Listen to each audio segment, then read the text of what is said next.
और मैं हूं आपके साथ प्रगति ठाकुर। मुसलमान कठमुल्ला है और ये देश बहुसंख्यकों के हिसाब से चलेगा, ऐसा बयान देने वाला नफरती जज डायरेक्ट सीजेआई संजीव खन्ना से भिड़ गया है। आपको बता दें कि सुप्रीम कोर्ट के इतिहास में ऐसा पहली बार हुआ है कि एक सिटिंग जज चीफ जस्टिस ऑफ इंडिया की बात मानने तक को तैयार नहीं है, माफी मांगने तक को तैयार नहीं है।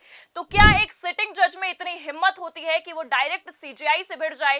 पूरा मामला क्या है और इस मामले पर अपडेट क्या है, आपको बताएंगे। साथ ही साथ सीएम योगी ने कैसे जज के बचाव में हद पार कर दी है और सुप्रीम कोर्ट को खुली चुनौती दे दी है, उस पर भी आएंगे और इस पूरे मामले पर चर्चा करेंगे। चर्चा करने के लिए हमारे साथ प्रियंका जी मौजूद हैं, उनसे बातचीत करते हैं। तो प्रियंका जी, सुप्रीम कोर्ट के इतिहास में ऐसा पहली बार हो रहा है कि एक सिटिंग जस्टिस सीजेआई की बात मानने तक को तैयार नहीं है और माफी मांगने तक को तैयार नहीं है। और तो और इस मामले पर बड़ा खुलासा हुआ है और जब से खुलासा हुआ है तब से बवाल खड़ा हो गया। तो क्या खुलासा हुआ है और क्या अपडेट निकलकर सामने आई है? बड़ी अपडेट निकलकर सामने आ रही है प्रगति, बड़ी खबर निकलकर सामने आ रही है। और जब से ये खबर निकलकर सामने आई है तब से सीजेआई संजीव खन्ना का नाम सोशल मीडिया पर ट्रेंड कर रहा है।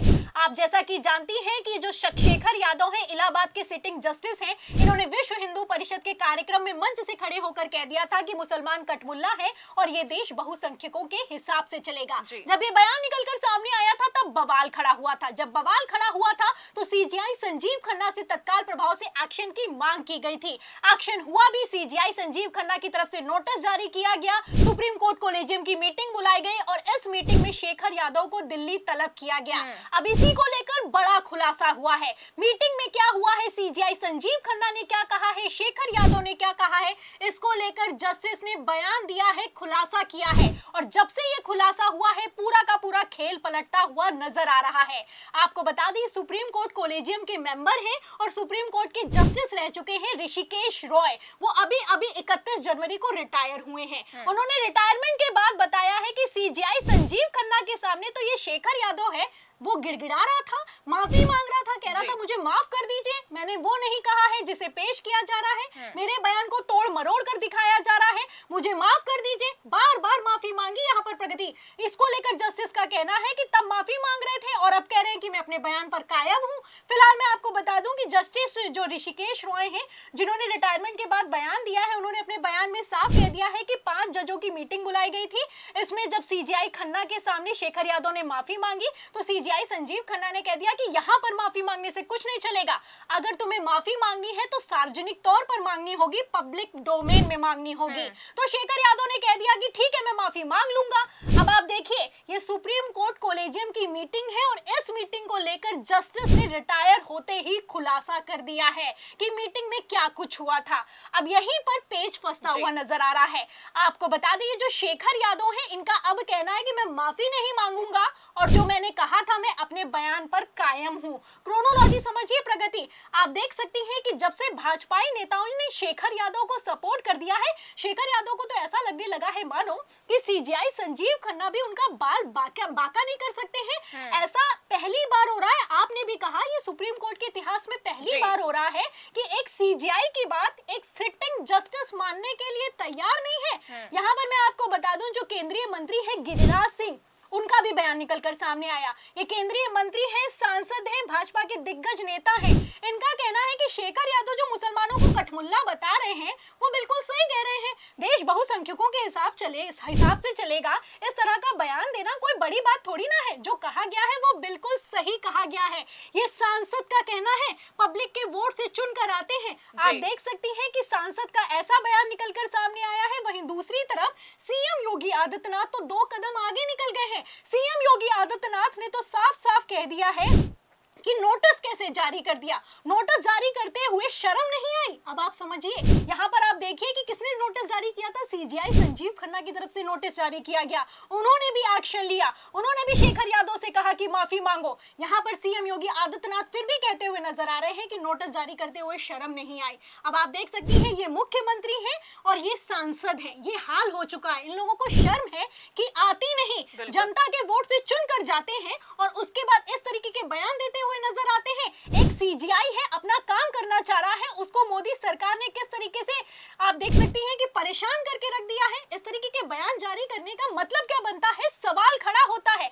आपको बता दें प्रगति, ये जो सीएम योगी आदित्यनाथ हैं, इन्होंने गजब कर दिया है। इन्होंने विधानसभा में भी खड़े होकर कह दिया है कि वो एक जस्टिस है जो कि सही बात कहता है, बिल्कुल ठीक कहा है शेखर यादव ने, उनको धमकाया जा रहा है, ये बहुत गलत बात है। अब आप समझिए, उनको धमकाया जा रहा है, जस्टिस को धमकाया जा रहा है कि जस्टिस मुसलमानों को धमका रहा है। आप देख सकती हैं, अब ये बयान निकलकर सामने आए हैं तो जस्टिस शेखर यादव चौड़े में आ गए हैं। जस्टिस शेखर यादव को लगने लगा है कि मान लो अगर जज की कुर्सी चली भी गई तो भारतीय जनता पार्टी ने सांसदी या फिर की राज्यसभा की कुर्सी तो पक्की कर दी है। अब यही खेल है जो कि सीजीआई संजीव खन्ना एक्सपोज करने वाले हैं। आपको बता दें कि इसको लेकर इन हाउस मीटिंग भी बुलाई जा सकती है। जस्टिस शेखर यादव पर कड़ा एक्शन भी हो सकता है। और तो और जस्टिस शेखर यादव ने जैसे सीजीआई खन्ना की बात को टाला है, इस पर कोई बड़ा एक्शन करने की तैयारी में है सुप्रीम कोर्ट। बिल्कुल कह सकते हैं प्रियंका जी, जिस तरह से शेखर यादव को अगर हम कहें तो भाजपाई तंत्र का जो समर्थन मिल रहा है तो उनको और हवा मिलती ही जा रही है। इस पर सुप्रीम कोर्ट की अगर हम देखें तो सुप्रीम कोर्ट की एक तरह से हालत खराब हो रही है, क्योंकि सीजीआई संजीव खन्ना पर ही अगर हम देखें तो कथित तौर पर ये बयानबाजियां हुई है सीएम योगी की ओर से, तो सुप्रीम कोर्ट की यहाँ पर हालत खराब है। और एक तरह से आपसे ये भी जानना चाहेंगे कि सीजीआई संजीव खन्ना की भी जो साख है वो भी दांव पर है, तो वो उसे कैसे बचाएंगे? जाहिर सी बात है, अगर एक सीजीआई की बात उनका जो जूनियर है या फिर की जज है, हाई कोर्ट का सिटिंग जज है, नहीं मानेगा, तो यहाँ पर सीजीआई संजीव खन्ना की जो साख है वो दांव पर दिखाई दे रही है। सुप्रीम कोर्ट का आदेश सुप्रीम होता है, इसीलिए सुप्रीम कोर्ट कहा जाता है, लेकिन फिर भी आप देख सकती हैं कि हाई कोर्ट सुप्रीम कोर्ट का आदेश नहीं मान रहा है। यहाँ पर मैं आपको बता दूं कि अपडेटेड रिपोर्ट मंगाई गई है सीजीआई संजीव खन्ना की तरफ से। अब इस अपडेटेड रिपोर्ट में इलाहाबाद हाई कोर्ट क्या जवाब देगा, ये भी अपने आप में देखना दिलचस्प होगा। फिलहाल ये लोग जवाब देते हैं या फिर कि नहीं देते हैं, ये भी अपने आप में सवालिया निशान है, क्योंकि जब से सीजीआई संजीव खन्ना ने पदभार संभाला है प्रगति, कई ऐसे नोटिस हैं जो कि सीजीआई संजीव खन्ना की तरफ से जारी किए गए हैं, लेकिन ये लोग किसी तरह का कोई जवाब देने के लिए नहीं तैयार है। और यहाँ पर हैरानी की बात यह है कि मोदी सरकार भी इसमें शामिल है। आप जानती हैं कि प्लेसेस ऑफ वर्शिप एक्ट को लेकर मोदी सरकार को भी नोटिस जारी किया गया है। आपको बता दें दिसंबर के महीने में सुनवाई हुई थी, लेकिन अभी तक उस नोटिस का जवाब नहीं दिया गया है। फिलहाल चुनाव आयोग ने भी जो नोटिस जारी किया है सीजीआई संजीव खन्ना ने, उसका जवाब नहीं दिया है। अब आप देख सकती हैं कि कैसे सीजीआई संजीव खन्ना के एक एक नोटिस को बायकॉट किया जा रहा है, नोटिस का जवाब नहीं दिया जा रहा है। सुप्रीम कोर्ट में सुनवाई नहीं हो पा रही है क्योंकि ये लोग जवाब नहीं दे रहे हैं। अब आप देख सकती हैं प्रगति की किस तरीके से पूरा का पूरा सिस्टम कोलैप्स होता हुआ नजर आ रहा है। पहले तो खबर निकलकर सामने आई कि मध्य प्रदेश हाई कोर्ट का जस्टिस रिटायरमेंट के बाद भारतीय जनता पार्टी में शामिल हो गया। खबर निकलकर सामने आई कि बंगाल के सिटिंग जज ने पहले ममता बनर्जी के खिलाफ फैसले दिए, फिर उसके बाद भारतीय जनता पार्टी में शामिल हो गया। लेकिन अब तो गजब ये हो गया है कि ये लोग रिटायरमेंट से ठीक पहले ही भारतीय जनता पार्टी में शामिल होने की अपनी राह को साफ करते हुए नजर आ रहे हैं। अब इसी को लेकर खुलासा हुआ है और अब इस खुलासे के बाद सीजीआई संजीव खन्ना क्या एक्शन लेंगे, ये भी देखना दिलचस्प होगा।